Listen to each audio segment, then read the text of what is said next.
Discussion मतलब बहस हो जाता है कि तुम अब आओगे तभी मैं क्या करूंगा, जाऊंगा। मतलब क्या, आने से पहले, जाने से पहले क्या है, उसके आने का शर्त रख दिया है। वैसे सेंटेंस को क्या बोलते हैं, कंडीशनल सेंटेंस बोलते हैं। एग्जाम्पल में है, यहाँ पे देख लो, अगर तुम आओगे तो मैं जाऊंगा। जाने से पहले क्या रख दिया हुआ है, यहाँ पे शर्त रखा हुआ है कि अगर तुम आओगे तो मैं जाऊंगा। उसके बाद है, जब राधा पढ़ती है तो मोहन खेलता है। मतलब क्या है कि राधा के पढ़ने के वक्त क्या मोहन क्या करता है, खेलता है। अब किसी भी कंडीशनल सेंटेंस में कितने क्लॉज होते हैं, 2 क्लॉज होते हैं। जिसमें पहले मतलब पहले क्लॉज में या आखिरी वाले में किसी एक में क्या होगा, कंडीशन वाला वर्ड जुड़ा रहेगा। अगर, मगर, यद्यपि, मानो, ये सब क्या होगा, जुड़ा रहता है। कंडीशनल सेंटेंस में 2 क्लॉज होते हैं। क्लॉज का मतलब होता है वाक्यांश। क्या होता है, नॉट, मतलब क्या, वाक्यांश का मतलब वाक्य का एक टुकड़ा जिसमें एक सब्जेक्ट और एक वर्ब रहता है, उसको हम क्या बोलते हैं, क्लॉज बोलते हैं। क्या बोलते हैं, क्लॉज।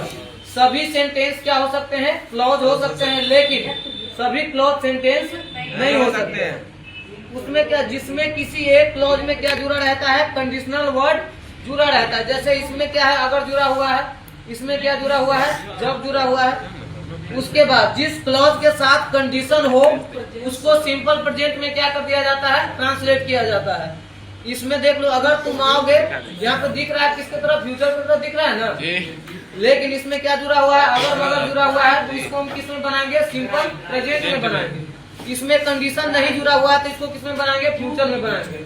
यहाँ पे तो दोनों तरफ क्या है, सिंपल प्रेजेंट ही है, तो जब दोनों तरफ रहता है तो उसमें ज्यादा दिक्कत नहीं है।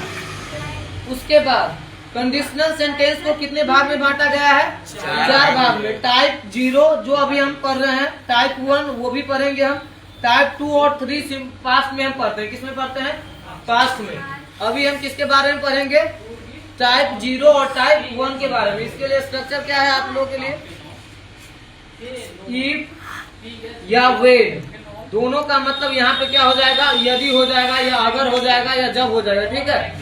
उसके बाद क्या लिखना है, सब्जेक्ट लिखना है। क्या लिखना है, सब्जेक्ट। और उसके बाद वर्ब का पहला रूप या 5वां रूप। सिंपल प्रेजेंट में तो वही होता है ना जी। क्या लिखेंगे, वर्ब का पहला रूप या 5वां रूप। तो लिखा हुआ है, उसके बदले क्या लिखेंगे, कॉमा लिखेंगे, या आपको अगर मन है तो क्या लिख सकते हैं, देन लिख सकते हैं। क्या लिख सकते हैं, देन।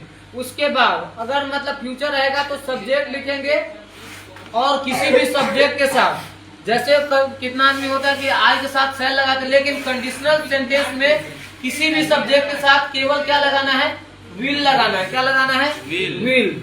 किसी भी सब्जेक्ट के साथ विल, और उसके बाद वर्ब का कौन सा रूप, पहला रूप। अगर अदर वर्ड है तो अदर वर्ड लिखेंगे, अगर नहीं है तो नहीं लिखेंगे। यही स्ट्रक्चर आपको क्या करना है, अप्लाई करना है। देख लो पहला बनेगा कैसे, अगर तुम आओगे तो अगर मगर के लिए या इफ लिखो या व्हेन लिखो, कुछ भी आप सिंपल प्रेजेंट में लिख सकते हो। तो आप क्या करो, सेंटेंस को छोटा रखने के लिए हम क्या लिखते हैं, इफ लिखते हैं।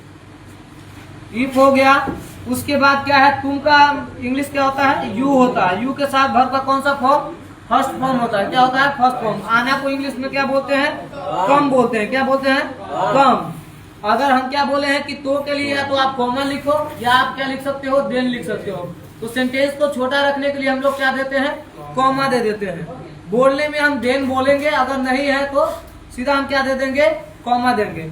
मैं जाऊंगा तो क्या होगा, आई। क्या बोले हैं, किसी भी सब्जेक्ट के साथ क्या लिखेंगे, विल लिखेंगे। क्या लिखेंगे, विल। और जाना को इंग्लिश में क्या बोलते हैं, गो बोलते हैं। हो गया, काम खत्म। If you come I will go.